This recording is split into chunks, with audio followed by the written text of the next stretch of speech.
We live in a generation constantly occupied with building something: careers, finances, education, reputation, productivity, future security. Life becomes a continuous pursuit of improvement. None of these things are inherently wrong, but in the middle of building our own lives, many quietly neglect something far more important: our relationship with God. This issue once happened long ago.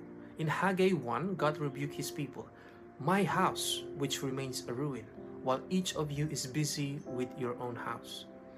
After returning from exile, God's people were called to rebuild the temple.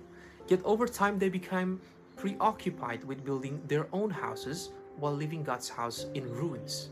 The issue was not work itself, but misplaced priorities. They still believed in God, yet His presence was no longer at the center of their lives. Scripture later reveals that believers themselves are now God's temple. This means Haggai's warning reaches beyond a physical building.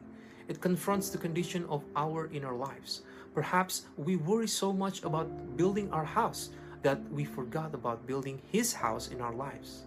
Prayer becomes occasional, worship becomes routine, and time with God slowly disappears beneath busyness. And perhaps this is why many people today feel strangely exhausted even after achieving so much. Haggai describes people who earn wages only to put them into a bag with holes. A familiar image: constantly striving, yet never truly fulfilled. Success can build comfort and security, but it cannot replace communion with God.